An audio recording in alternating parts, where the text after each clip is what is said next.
Hello, everybody. Hope you all are doing well today.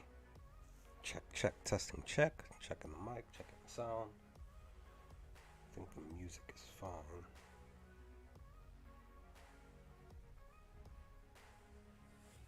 Hello, everybody. Okay. We are good to go.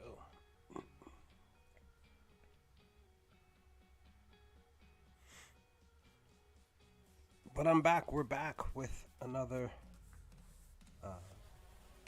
Thrawn Ascendancy Chaos Rising. Oh, I forgot to move the timer. There we go. Thrawn Ascendancy Chaos Rising reading. Gonna be diving into chapter 2. I read Memories 2 yesterday,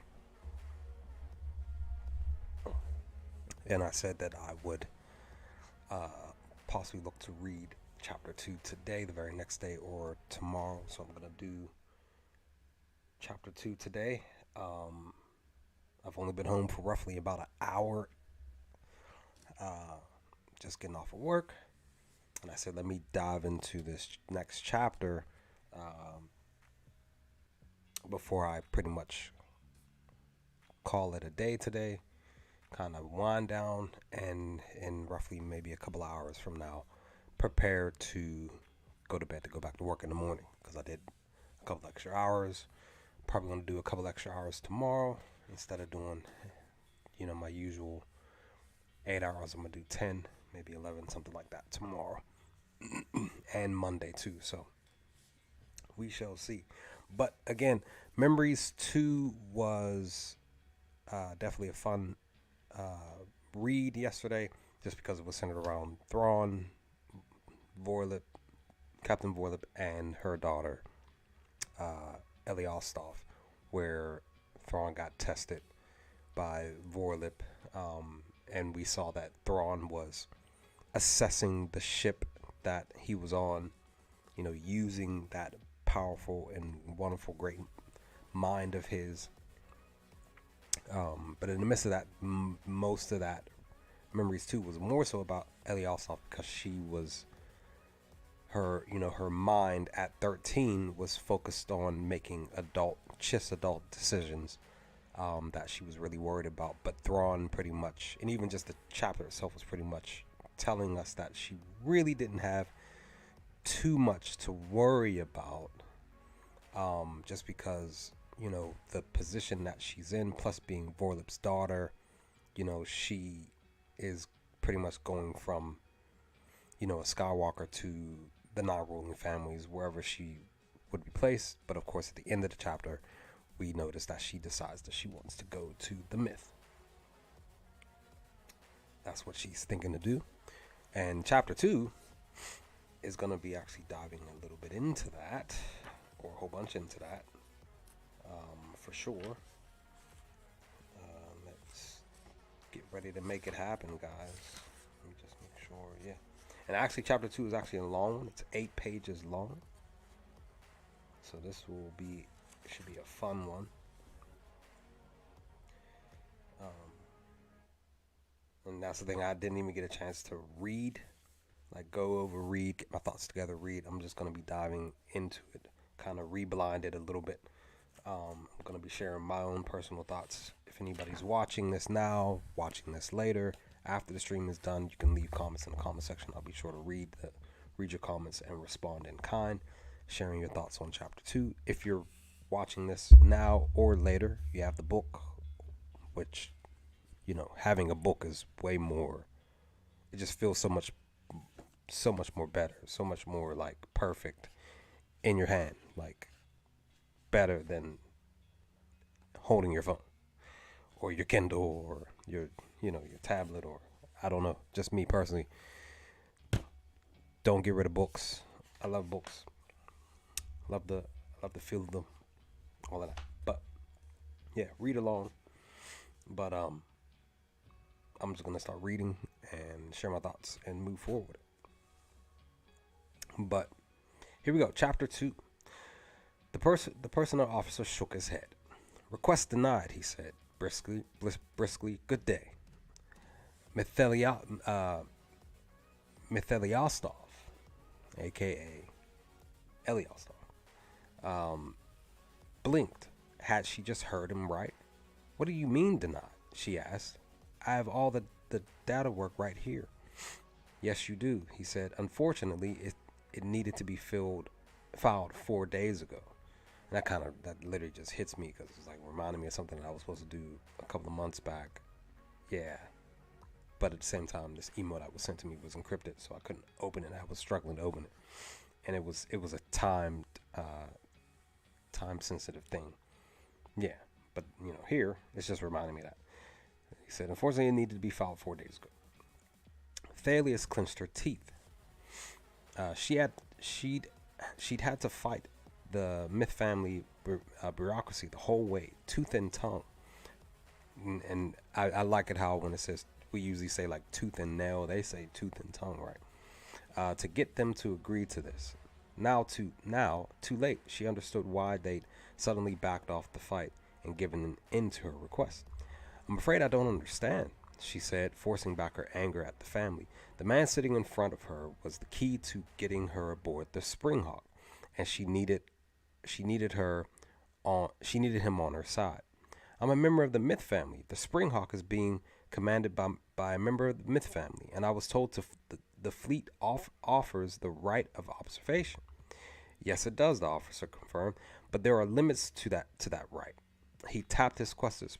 Proper timing is one of them, and that's one of the things that like it lets us us the reader know like Thalia, Elias Thalias is coming into her own, and she's starting to experience the Chiss world, outside spectrum, to like the protocols, to this, that, and the third. She's obviously saying like, I'm a part of the Myth family. I'm, trying to get on this ship and blah blah blah. She's basically saying like even if I'm 4 days late, I should have every right to, do X, Y, and Z.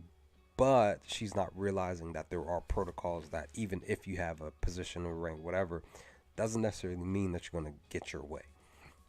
And to me, as the reader, I'm reading this and that's letting me know, like, yes, that's technically reality. That's technically how the world kind of works.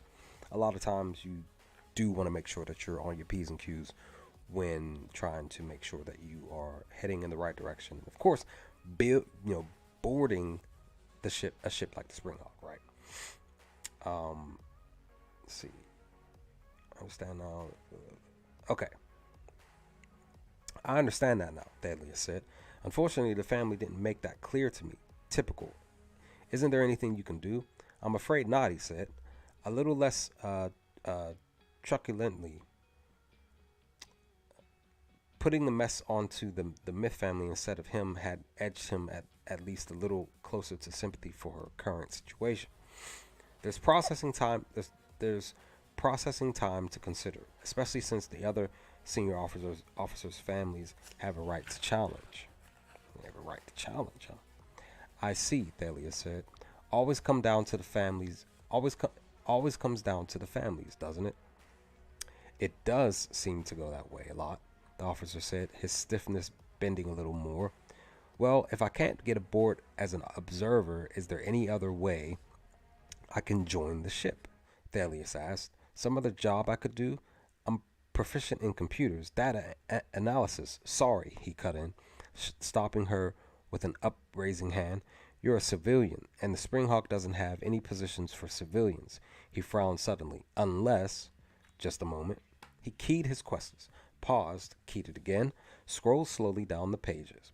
Thalius tried to read along from her side of the desk, but the text was upside down, and he was using one of the scripts specifically designed to be hard to read that way. Here we go, he said, looking up again. Maybe there's one job you might be able to take.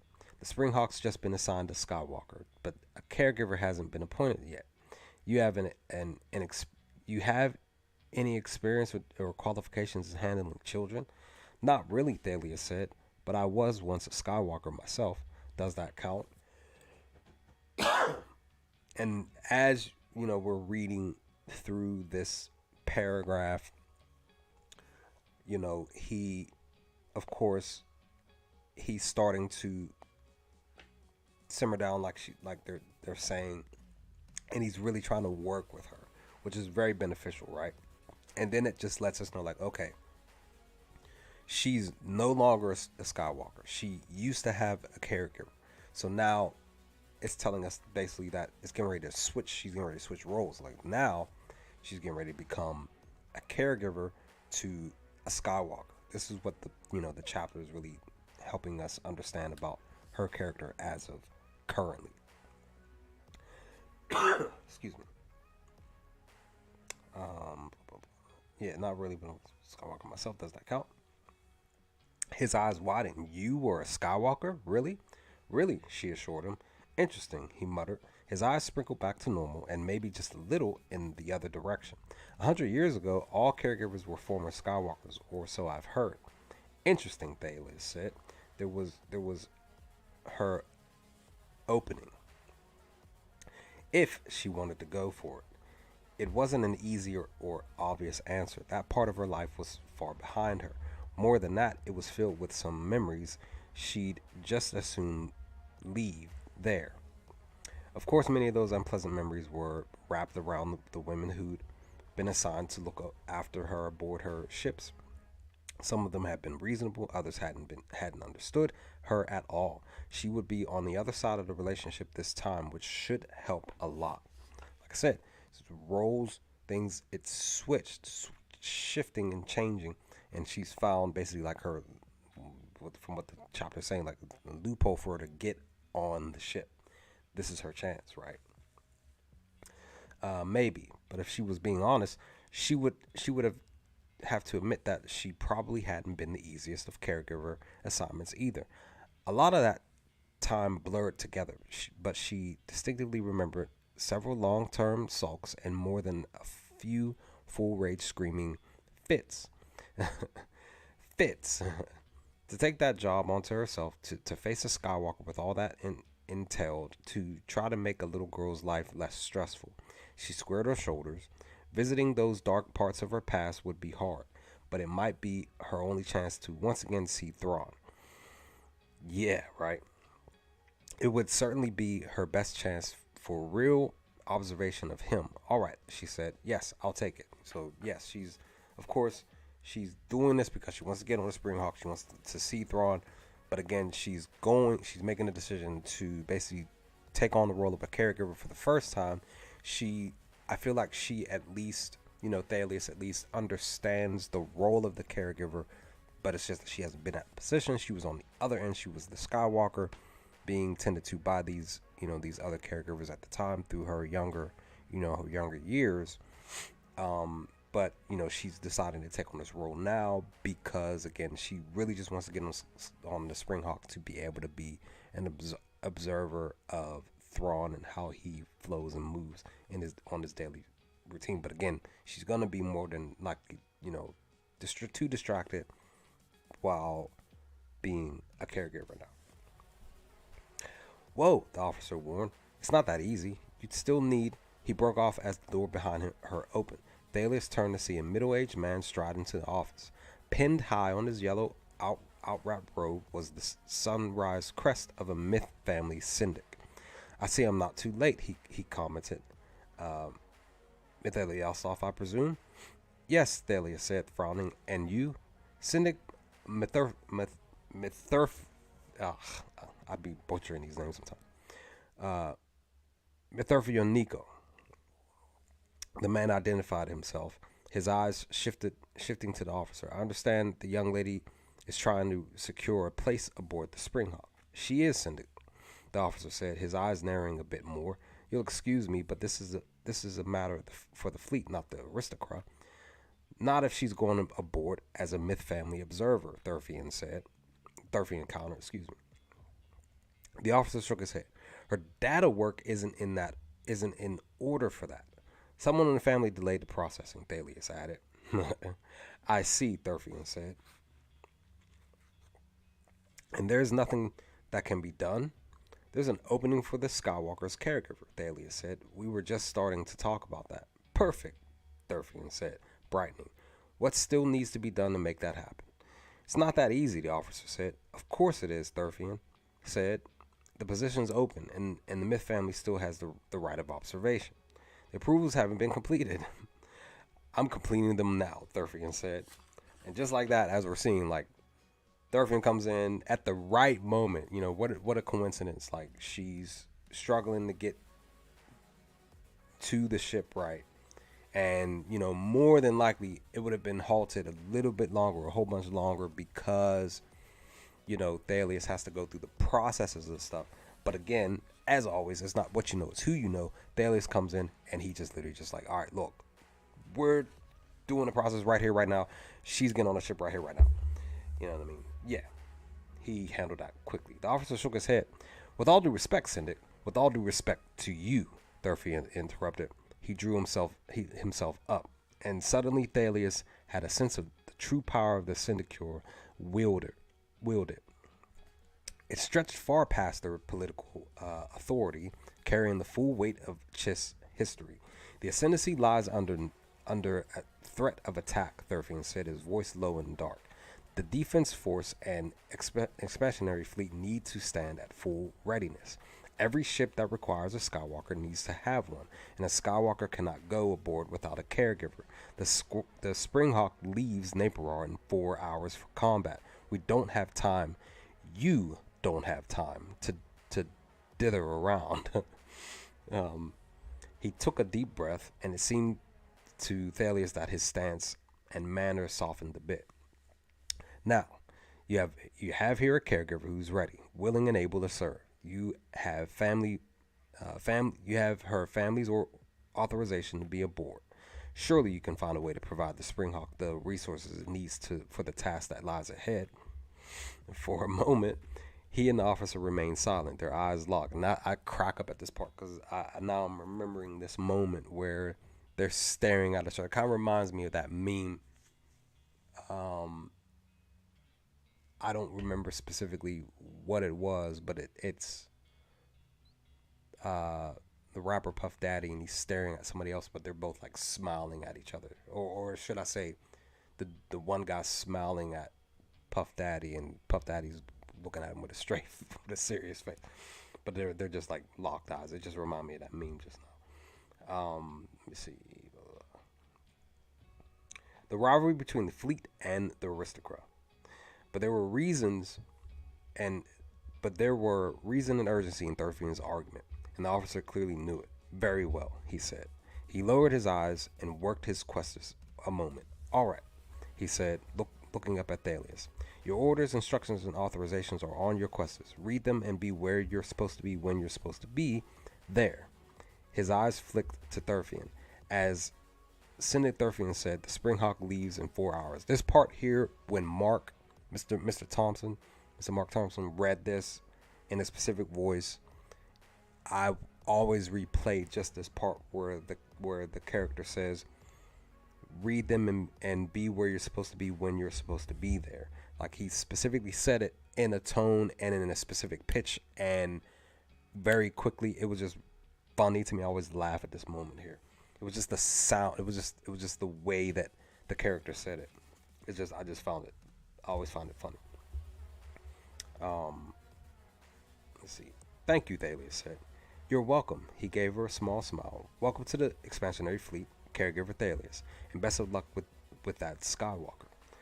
A moment later, Thalius and Thurfian were back out in the corridor.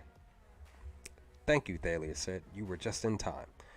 I'm glad I could help, Thurfian said, smiling. You really are a remarkable person, Thalius.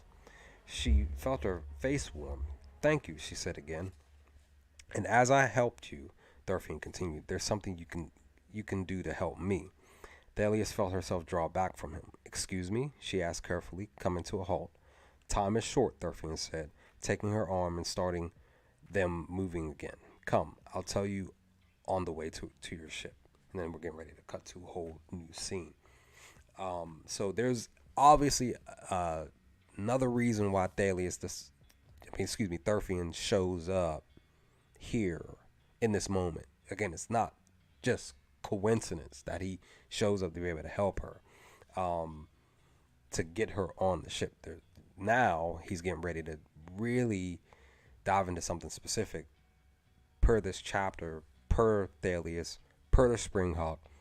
It's about to get very, very interesting moving forward. Moving on, basically, it cuts to another scene.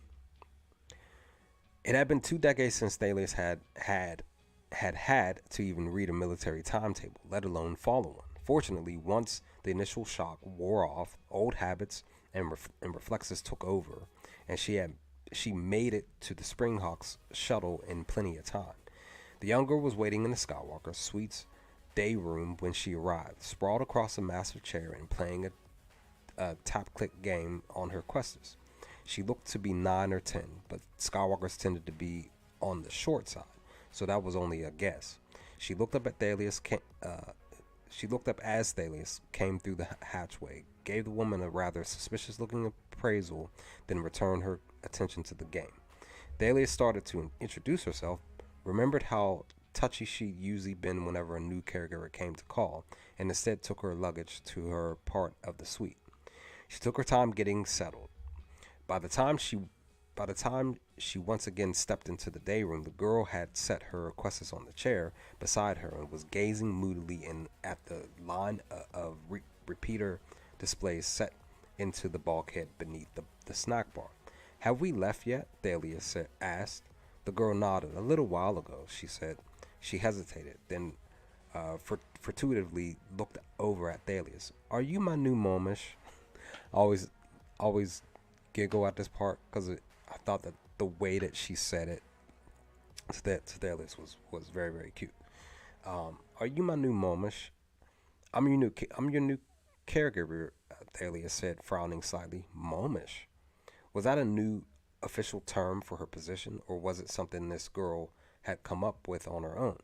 I'll be taking care of you while we're aboard the Springhawk," she continued as she walked over to one of the other chairs and sat down. "My name's Thalius. What's yours? Aren't you supposed to know already?" "This was kind of a last-minute assignment," Thalius admitted. "I spent all my time making sure I got to the spaceport before the shuttle left."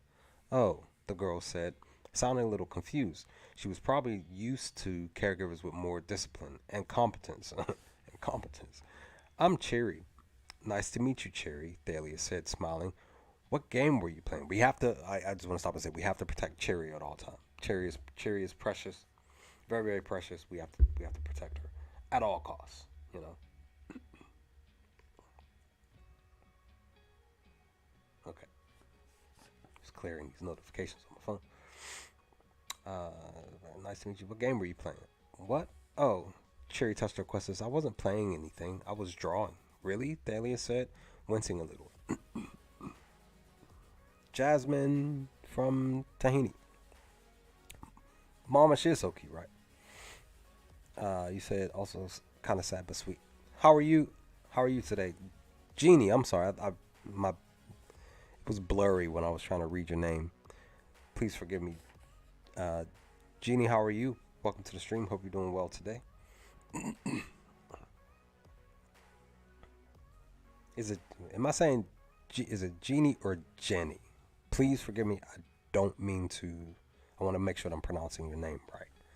Um, but please let me know uh, which one is. No problem. Okay. Let me see. Uh, Cherry. Okay. So really, Thalius said, wincing a little. Cherry liked to draw, and Thalius barely knew one end of a stylus from the other. No common ground there.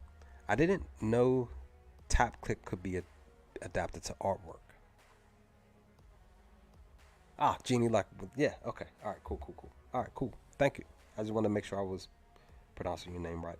Again, I apologize for saying it the wrong way. Uh, let's see.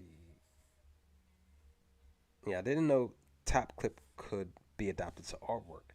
"It isn't really art," Cherry said, sounding embarrassed. "I just take pieces already in the quests and put them together." See, now it's starting to sound a little like a smidge like, somebody taking AI art or something like that. That's sort of kind of what it sounds like. Or just like a specific image, like she said, just like Cherry was saying, she just puts it together. Um, okay, sounds interesting, Thalia said. Like a collage. May I see it? No. Cherry shut that down quick. She's like, nope. Jerking back a little as she grabbed the Questus and pressed it close to her chest. I don't let anyone look at it. Okay, that's fine, Thalius has hastened to assure her. But if you ever change your mind, I'd love to see what you do. Do you like to draw? Cheery asked. I'm not very good at that sort of thing, Thalius said, but I like looking at art. You don't think drawing is silly? No, of course not, Thalius assured her. Having that kind of talent is a good thing. I don't really draw, Cherry said. I already told you I just put things together.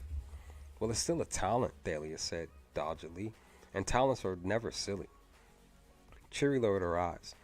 My last moment said it was. Your last moment was wrong, Thalia said. Cherry gave out a little snort. She's always thought she was right. Trust me, Thalia said. I've seen moments just come and go, and I can tell you straight up that one was wrong. Okay, Cherry peered at her. You're not like the others. The other Momishes? Thaddeus tried a small smile. Probably not. How many of them have you had? Cherry lowered her gaze again. 8, she said, her voice barely audible. Thaddeus winced at the pain in the girl's voice. Wow, she said gently. Must have been hard. Cherry snorted again. How would you know? Because I had 4, Thalia said. Cherry looked up, her eyes wide. You're a Skywalker? I was, Thalia said, and I remember how it hurt each time they took one caregiver away and gave me a new one. Cherry looked down again, hunched her shoulders. I don't even know what I did wrong. Probably nothing, Thalia said. I worried about that a lot too, and I could never come up with anything except sometimes she and I didn't get along very well, so that might have been one reason. They didn't understand Cherry's throat worked. None of them understood. Because none of them had ever been a Skywalker, Thalia said. Though that hadn't always been the case, if that personnel officer had been right. Fleetingly, she wondered why that policy had been changed. Once we leave the program, most of us don't come back. So how come you did? Thalia shrugged. This wasn't the time to tell the girl she was here to reconnect with someone she'd only met once. I remember how hard it was being a Skywalker. I thought someone who'd been one herself might make a better caregiver. And as we're seeing, guys, I just want to pause. As we see, they, it again, it's not coincidence that Thalius comes and gets her to get her on the ship. She wants to be an observer of Thrawn. There's a reason why she's switching to see the other side of, from being the Skywalker to now being in the position of the caregiver, where she can really connect with Cheery. And it's just like, that's like a beautiful thing, to be honest. Like, because as Cheery is saying, she's had 8 caregivers that didn't really understand her, didn't try to understand her, and it was the same thing with Thalius. They didn't understand it. They didn't really get to know, the Skywalker, the little kid, the little girl that they were watching over and making sure they study and everything, doing even doing the daily stuff, being a Skywalker and making the ship go and stuff like that. They just were just all about just the job. They treated it like a job and not treating the little person in front of them, the precious life in front of them, as that precious. You have to be willing to really, really, truly have compassion and care in your heart to really understand, these kids. And like Thalius is saying, many of them weren't Skywalkers. Probably more than likely all of them were. They were just caregivers. But again, because Thalius was in Cherry's shoes, she knows, she understands. Like I said, there's a reason why this stuff is happening. It's not just coincidence that Thalius is Cherry's caregiver. It's not, and I love it a lot. Um, so how come you did? Thalius shrugged. This wasn't the time and place. Okay.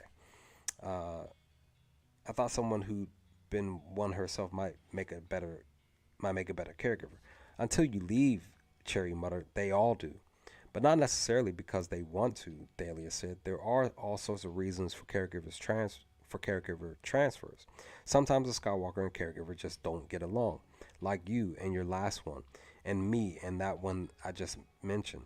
But sometimes there are other reasons. Sometimes they need a special caregiver to watch over a new Skywalker.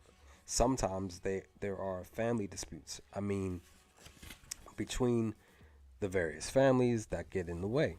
She felt her lips pucker, and sometimes it's because there are short sighted idiots in charge of the process. You mean short sighted, like they don't see very good? I mean, short. That's just funny. I mean, short sighted, like they are the brains of a hop toad, Dahlia said. I'm sure you've met people like that. Cherry gave her an uncertain smile. I'm not supposed to talk like that about people. You're right, you probably shouldn't, Dahlia said. Neither should I. Doesn't change the fact that they've got the brains of hop toads. Um, I guess, Cherry squinted at her. How long were you a Skywalker? I was 7 when I was navigated when I navigated my first ship. I was 13 when I navigated my last. So she did 6 years in total. They told me I'd be a Skywalker until I was 14. That's the usual age, Thalia said. My third side apparently decided to quit early. You're what? She made a show of squinting at Cherry's face. About 8? 9.5, the girl considered. 9 3/4. Ah, Thalia said. So you've had lots of experience. That's good. I suppose, Cherry said. Are we going into battle? Thalius hesitated. There were things adults weren't supposed to tell Skywalkers, things the Council, in its odd wisdom, had decided might upset them. I don't know, but it's nothing to worry about, she said, especially not aboard the Springhawk. Senior Captain Thrawn is our captain, and he's one of the best warriors in the Ascendancy. And I do sit back and I read that part. You know, you know, pretty much, the Skywalkers do know that that in the midst of them using the force powers and flying the ships, they do know that they are flying in the war and they could be a part of a war, battle, whatever the case may be. And it just sucks because like they're just babies being thrusted into, these wars, just like the Jedi. Crappy. I feel like, you know, as I got older and really understanding and learning about the Jedi and how they function, I was just like, dude, like taking these babies away from their families. And yes, like I talked about in the stream yesterday. Yes, the Chiss, they technically do the same thing. They take these babies, they use these force abilities, but the Jedi at least helped, these babies uh, learn how to keep their force abilities through their lifetime. Here, if the Chiss had been possibly in a realm of how the Jedi functioned and operated, maybe possibly more than likely they would have had a longer lifespan with the Force. Okay.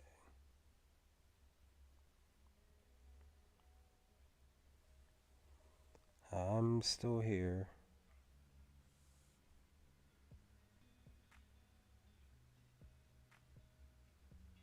Seems like it seems like it said it disconnected, reconnected. That was strange.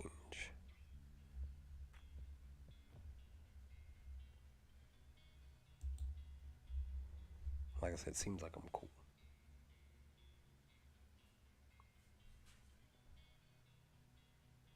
Seems like I'm okay. That was strange. Okay, seems like we're good.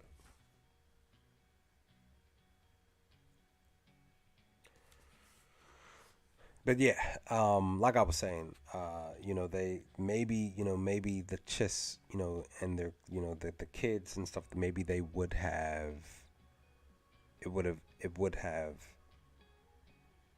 given their, given these force a bit powers. They would have stretched it through their life, and they would have been able to, possibly gain other skill sets and stuff like that too, that benefited, not just, the chess people themselves, but they themselves as well.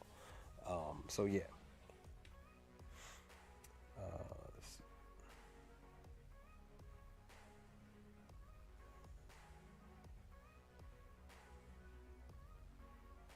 Okay. Because they wouldn't tell me why I'm here, Cherry persisted. There's nobody very far away we have to fight, is there? They they say we don't go outside the Ascendancy to fight anyone, and if the people they're fighting are close, the ship doesn't need a Skywalker. Good points, Thalia said, an unpleasant feeling stirring up in her stomach. Even if the task force was heading off for some punitive action, traveling jump by jump would get them any reasonable distance without having to risk taking a Skywalker into battle. So, were she and Cherry aboard? So why were she and Cherry aboard? Well, whatever we're doing, Senior Captain Thrawn will get us through it. How do you know? I've read a lot about him. Thalias pulled out her questions. Do you read? Would you like to read about his career? That's okay, Cherry said, wrinkling her nose a little. I'd rather draw. Drawing's good too, Thalia said, sending Thrawn's file to Cherry's questions. This is just here if you want to read some later. Okay, Cherry said uncertainly as she peered at her questions. There's an awful lot there. So there is, Thalias conceded, feeling a pang of embarrassment. She loved reading when she was a Skywalker. Naturally, she'd assumed Cherry would be the same. Tell you what, I'll go through a little. I'll go through it later and make up a shorter version for you. Some of the more exciting stories of things he's done. Okay, Cherry said, sounding marginally less unenthusiastic. Good. For a moment. For a moment, Thalias tried to think of something else to say, but she could see the wall still standing between them, and she remembered how moody she'd sometimes been when she was Cherry's age. Best not to push it. I have to check in with the first officer, she said, standing up. I'll let you get back to your drawing. Okay, Cherry said. Am I supposed to get my own lunch? No, no, I'll make it for you, Thalias assured her. Are you hungry? Cherry shrugged. I can wait. Which wasn't exactly an answer. It really wasn't an answer, right? Do you want me to make you something now? I can wait, Cherry repeated. Thalias clenched her teeth. Okay, then. I'll go check in and then come back. While I'm gone, you think of what you'd like to eat. Another shrug. I don't care. Well, think about it anyway, Thalia said. I'll be back soon. She headed out, uh, glowing herself as she strode down the corridor. Maybe taking this job had been a mistake. Uh, Still, she and Cherry had barely met. It wasn't surprising the girl was holding back, especially given that she was still hurting from what she saw as desertion by her previous caregivers. So Thalias would give the girl time and space and probably more time. Eventually, hopefully, she would come around. And if she still didn't know what she wanted for lunch by the time Thalias returned, it would be the nut paste sandwiches. Even if Cherry didn't read, surely she at least liked nut paste sandwiches. That was one of the things that I did wonder, that I talked about, brought up with my Thrawn group uh, back when this book came out, and I was wondering, like, what did they eat? What did the Chiss eat? How did they sleep? The normalcies of what us human beings do. Because technically, the Chiss are still human. It's just that they The body's DNA's got changed because of, some of the specific happenings so many moons ago. Um, and like I said, I always wondered what they ate. And of course, the book, I love that, Mr. Zahn put that in here that they ate something specific. It was a nut paste sandwich that technically sounded like a peanut butter sandwich, peanut butter jelly, something like that. It was just like cool to read that the first time when reading chapter 2. And now we switch to a whole new scene. And I think I remember what's getting ready to happen next, but I'm going to dive into this next scene. Thrawn was taller than Samacro had expected and carried himself with grace and a certain air of confidence. He was also courteous to the officers and warriors and knew his way around the Springhawk. Aside from that, he really wasn't that big of a deal. Right now, he was also late. Approaching the target system, Carol reported. Breakout in 30 seconds. Acknowledged, Samacro said, looking around the bridge. All weapon systems showed green, including the bulky plasma sphere targeting computer that had been giving them trouble for the past few days. All airlock doors were sealed against possible breach. The electrostatic barrier that hugged the Springhawk's hull was at power, and all warriors were at their stations. Impressive, but hardly really necessary. As far as Samacro could tell, this whole mission was only a small step above a war game exercise. The Vigilant was a full-class Night Dragon man of war, and Admiral Arlani's current force also included 5 other cruisers besides the Springhawk. With that much firepower appearing without warning over the Batas's homeworld, they weren't likely to face any effective resistance. I love this part too, just because it gives us a gist of, the surrounding area of the ship. You know what I mean? And like they're saying, like Thrawn he is capturing the room. His presence is there. They know that he's there. And he has that aura and that presence of him to acknowledge, everybody. And I feel like that's, you should be, if you're in that type of position, yes, be about the job, but definitely be about the human being, the person in front of you, acknowledging their existence, because they're not just there just to do a job. They are there to exist, as the person that they are. And I just love how this is just giving us a description of Thrawn, of the ship, Samacro, and what he's seen and stuff. It's just really, really just cool. Let me see.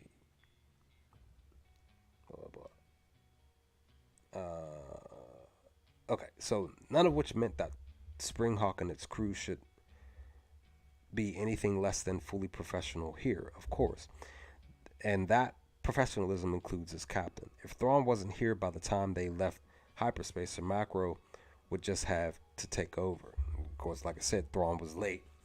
He hadn't shown up yet. Stand ready, Thrawn's calm voice came from behind him.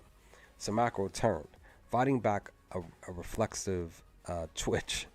How in the hell had Thrawn sneaked onto the bridge without him hearing the hatch open? Captain, he greeted his superior. I was starting to think you'd missed the alert. I've been here for the past hour, Thrawn said, sounding mildly surprised that Samacro hadn't noticed. I was overseeing the work on the sphere targeting computer. Samacro looked over at the plasma sphere console as 2 techs emerged into sight from behind it. Ah, I see it shows green now. Indeed, Thrawn said. The quality of Springhawk's repair and maintenance crews has improved considerably since you were placed in command. Samacro felt his eyes narrow. A compliment? A subtle reminder that Thrawn was the ship's captain now? Yeah, because Samacro doesn't like the fact that he was in charge, but Thrawn now, he's basically Thrawn's first, you know what I'm saying? Instead of him being, it technically, to be honest, it should have been the other way around, but Thrawn's the captain. Again, should I say. Any last minute instructions from the Vigilant? Thrawn continued. Nothing since the last jump, Samacro said. Probably a compliment, he decided. Thrawn didn't strike him as a gloating sort. Just Arlani's usual warning to be ready for anything. I believe we are, Thrawn said. Breakout. Now. Through the viewport, Samacro saw the star flares flash and shrink, bringing the Springhawk out of hyperspace into a storm of laser fire. Enemy fighters, Carol snapped. Sorry, I don't know why I literally said it like yelled it and blurted. Enemy fires, like sort of kind of exactly how Mr. Thompson said it in this moment. It's just like because they were literally, heading in a specific direction. They come out of hyperspace, it's just like boom, battle right away. Just like, man, like right there in your face, right? Let's see. Samacro hissed out a minor curse. Carol was right. There were at least 50 Patatas ship fighters, fighter craft out there, buzzing around the Chiss attack force like angry whelp flies, their lasers creating flashes of pale green as they cut through the rarefied interplanetary dust. And as with wet flies, even though each individual sting was too weak to damage the Springhawk's electrostatic barrier, sufficiently massive barrage of such fire could conceivably take down the defenses and start eating into the hull. And that's usually true because any amount of damage, it still counts as damage. So this is just letting us know, like, it just keeps firing at them. Eventually, it's gonna cause some damage and more than likely cause some serious damage over time. Acknowledged, Thrawn said calmly. Sphere 1, first at nearest attacker on my vector. Sphere 1 firing. The plasma sphere blazed away from the Springhawk's portside launcher and missed his target completely. Sphere control, Samacro snapped. Routine and fire again. I think I said that wrong. Retune and fire again. Belay that, Thrawn said. Helm. You're 90 degrees to port and bring sphere 2 to bear. Fire when ready. No, wait, Samacro snapped. Too late. Springhawk was already turning, angling toward the enemy ship on that side, turning away from the Vigilant. And before even the plasma sphere launcher was in position to fire, the enemy fighters were repositioning to take advantage of Thrawn's mistake, sweeping in to surround the Springhawk as it pulled away from the other Chiss ships. Springhawk, get back in formation, Aurelani's voice boomed from the bridge speaker. Thrawn? No reply, Thrawn said. Fire Sphere 2. This time the plasma sphere flew true, bursting into his target fighter and unleashing a multicolored flash of ionic energy across the enemy's hull as it took down the fighter's electrostatic barrier and scrambled all the electronics within its reach. Reload and prepare to fire, Thrawn said. Shouldn't we get back to the main force? Samacro pressed. Admiral Aurelani, of course, hold course, Thrawn said. Sphere 2, fire when ready. Lower barrier strength 20%. Samacro mouthed another curse, a major one this time. May I suggest that we deployed the decoys? He pressed. It would at least divert some of the focus away from us. It would indeed, Thrawn said. Thrawn agreed. Negative on decoys. Yeah, another 5 degrees to port side, then 3 degrees starboard. The Springhawk turned and then turned again. The Patatas lasers continued to beat against the weakened electrostatic barrier. And through the viewport, Samacro could see the Patatas fighters again reforming their attack cluster to bring more of their force to bear. As we're seeing, it's getting really, really just like crucial now. We're seeing like, Thrawn really taking command, Samacro trying to make decisions. Admiral Alani's just like trying to get a hold, grasp of stuff, but Thrawn's going against the grain because he feels like he sees some stuff going on that he feels like if he does it this way, it'll be more effective and more efficient than just doing what Admiral Alani really wants. And Samacro even making some suggestions, but he's just like, Thrawn's just like, look, let's just stick to this here and see if we can get through this way.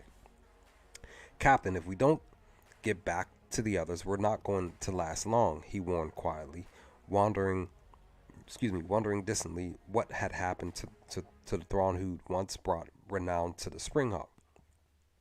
We'll last long enough, Mid-Captain, Thrawn said. Don't you see it? Sir Michael lifted a hand in a gesture of confusion and futility. The hand froze in midair as he suddenly understood. More ships attacking the Springhawk meant fewer attacking the other ships. Fewer attackers meant less confusion for the Chiss gunners, targeting computers and triangulation observers, allowing for an organized, systematic destruction of the attackers who weren't focused on the Springhawk. And that systematic destruction meant from the Springhawk's starboard side came a sudden barrage of laser fire, breaching missiles and plasma spheres, ripping into the swarm of enemy fighters. Samako looked at the display to see the Vigilant and the other Chiss ships charging toward them in full battle wedge formation. Raise the barrier to full power, all weapons, fire, Thrawn ordered. Focus on the enemies outside our other ships' firing arcs. And man, like, Thrawn basically, what he did was he basically just like took all the attention, like I said, took all the attention off of all the other players, just put it on him so that then they could be able to move in and start really doing what needs to be done. So he's basically telling us, the reader, like he's sort of kind of sacrificing himself as ship, as people sort of kind of being a distraction to be able to get everybody else to really get into their own formations and really, help out in such a great way. Let's see. Raise the barrier to full power. All weapons fire. Thrawn ordered. Focus on the enemies outside our other ships' firing arcs. The Springhawk's lasers and plasma sphere launchers opened up, and the number of attackers dropped precipitously. As the Chiss force continued to blast the enemy ships to dust. Samakor watched until the Patatas force was down to a few fleeing ships being pursued by two of Arlani's other cruisers, then stepped close to Thrawn's side. So we play the wounded animal and draw the enemy to us, he said, giving the rest of the force time to regroup and counterattack. Yes, Thrawn said, sounding pleased that Samako had figured it out, even if he'd figured it out a little late in the day. The Patatas have a swarm mentality. They thought pattern predisposes them to concentrate their attention on wounds by finishing off the weakest, then work their way up, Samako said, nodding. Exactly, Thrawn said. When I saw the size of the attacking force, I realized the best strategy would be to draw as many of them as possible away from the rest of our ships before they were able to inflict significant damage, as well as drawing them into a tighter cluster that our gunners and targeting computers would have less trouble with. Correct, Thrawn smiled wearily. That multi-targeting difficulty is our weakness. I trust the fleet's technicians and instructors are working to resolve it. Senior Captain Thrawn, Arlani's voice came over the speaker. Yes, Admiral, Thrawn called, Well done, Captain, Arlani said, an edge of annoyance in her tone. Next time you have a clever plan, kindly share it with me before executing it. I'll endeavor to do so, Thrawn promised, provided there's time. And provided you don't mind tipping off the enemy if they're eavesdropping, Samako added under his breath. Apparently not under his breath enough. If you think that's a legitimate excuse, Mid-Captain Samako, let me suggest otherwise, Arlani said. I'm sure that the future Captain Thrawn will find a way to communicate the necessary information without the enemy listening in. Yes, ma'am, Samako said, wincing. There was a rumor that flag officers had a special comm setting that enabled them to hear more from their escort ships than was normally possible. Captain Thrawn, Admiral, I think we have the situation under control. Arlani said, you may continue on to your next mission whenever you're ready. Samako frowned. There hadn't been anything about an extra mission in the Springhawk's orders. Thank you, Admiral, Thrawn said. With your permission, I'd like to take an hour first to run a check on the ship and begin repairs on any damage we may have sustained. Take all the time you want, Arlani said. We're heading in system to talk to the Patatas commanders. Hopefully they've learned the folly of attacking the Chiss Ascendancy. They have, Thrawn said. A defeat of that magnitude will stifle their expansionary desires. They should stay within their own borders until the current generation has passed. Except possibly for a swipe or two at Chila, Arlani suggested. Thrawn shook his head. I don't believe they were responsible for that attack. Sir Mackerel winced. Personally, he didn't believe it either. But that didn't mean it was something a senior officer should be saying out loud, especially when a large percentage of the Syndicate did believe it. And that's the thing, like, when we're really looking, they're still trying to figure out who, what, when, why, where, and this, that, and the third about the Chile attack, from roughly 2 to 3 months, or whatever, how long it was. We're still seeing that Thrawn realizes, just like Samako does too, that more than likely this group over here are not the ones that attacked Chila. But I like the fact that Samako's sitting there saying that because Samako's the homie, he's all about the position, all about doing the job to the T, basically. And his reaction is just like, oh man, I don't think you should have said that, out loud. That should have been something, because as we're seeing and we're reading, when Sir Marcos says stuff, when he's speaking out loud, he tries his best not to say it out loud for everybody to hear. He whispers it, but then he's still about doing his position. So yeah, he's just like, if anything, if he was in that spot as the captain, he would have said whatever Thrawn has said under his breath. But Thrawn's being Thrawn, or our Grand Admiral's just speaking his mind. You know what I mean? And I love it, even though Samarco doesn't.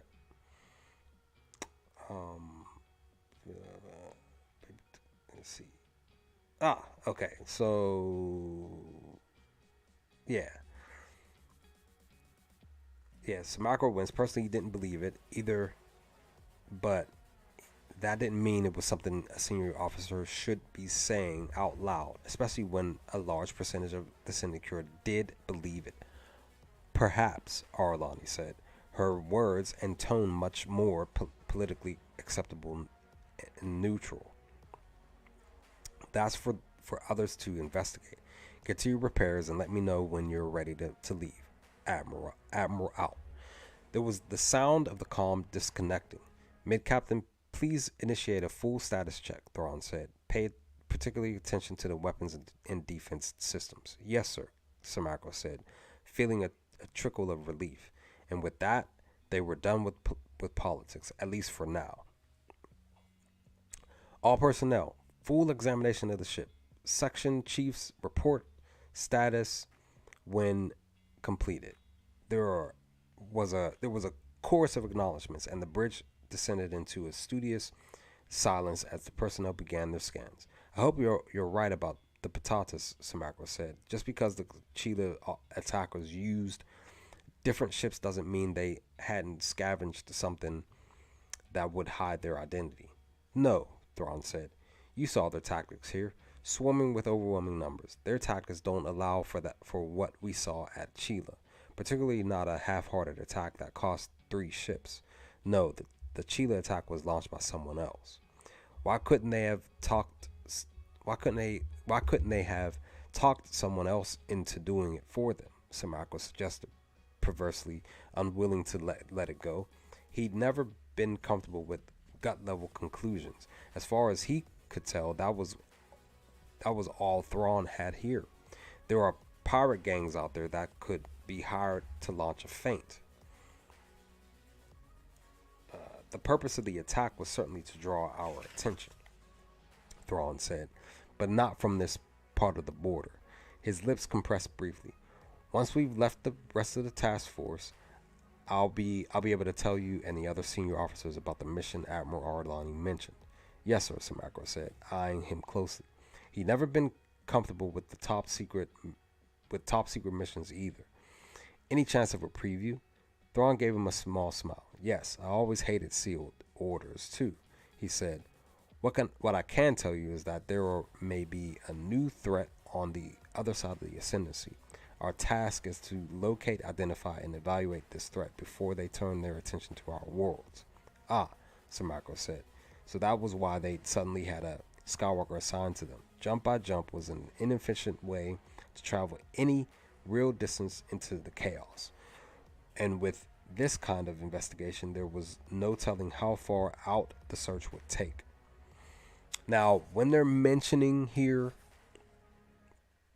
specifically when he says, what I can tell you is that there may be a new threat on the other side of the Ascendancy. Task is locate, identify, and evaluate this threat. When I first read that, my mind went to Palpatine and the Empire. But again, rereading it, it reminds me like, oh, it's not that, at least not yet, right? But it's just the fact that when they said that, when they had him put it in there, it was just like, my immediate thought was, oh, Palpatine, the Empire, that threat. But like I said, I had to, even if I remember correctly, even back then I was like, oh wait, it's not it, it's not yet. So yeah. May I ask if you're expecting this search to end in combat? He added, his mind flicking back to Thrawn's specific instructions to check the Springhawk's weapons and defenses. There's always that possibility, Thrawn said. He saw the look on Samacro's face and smiled again. Don't worry, Captain. I've had the protocols concerning preemptive attacks carefully and specifically laid out for me. Yes, sir, Samacro said. With your permission, I'd like to personally supervise the checks on the barrier. Very good, Captain Thrawn said. Carry on. Samacro headed towards the defense station, his stomach tight. The electrostatic barrier was the Springhawk's first line of defense against any attacker, and as such needed to be in perfect working order, because he'd heard some of the stories about Thrawn, and just because the protocols had been laid out for him didn't necessarily mean he'd listen. That ends chapter 2. Such a fun chapter, great chapter. We got, Thalius, a little older. She becomes the caregiver. Like I said, it's not a coincidence. Not just a coincidence that she gets, she has Thurfing get her on the Springhawk. She becomes, a caregiver to Cheery.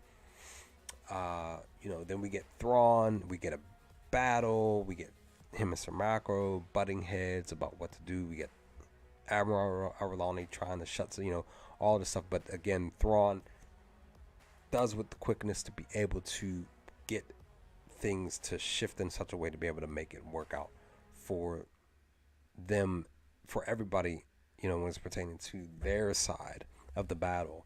All this stuff occurs in this chapter, and it's just great. It's fun, and this second chapter was just really, really great. And now we're going to be diving into Memories 3 to come, which I might do a reading tomorrow after work. Like I said, I'm probably going to more than likely do a couple extra hours at work tomorrow, because I usually get off at 3, but I'm probably going to get off at 5 or 5:30, and on Monday too. So, but I'm tired. Getting ready to just like I said, shut it all down for the night, and probably like an hour or so go to sleep, because I gotta get up at 4 in the morning to go back to work tomorrow. Well, probably earlier than that, because I have to get a ride to work because it's the weekend, and buses run funny on the weekend. Pretty much gets me to work late. But if you've made it to this portion of the stream and you feel like leaving conversation in the comments, feel free. I will gladly read them and respond to you in kind. And I apologize for how my voice sounds, for the stuttering, the stammering, whatever the case. I apologize for that. But such a fun read. Can't wait for Memories 3. Like I said, might do that tomorrow. We'll see what happens. But then I still have to do a video for Monday. So we'll see. We shall see what happens. But with that, guys, I'm out. Enjoy the rest of your evening, noon, and night. Stay safe, stay humble, and remember, the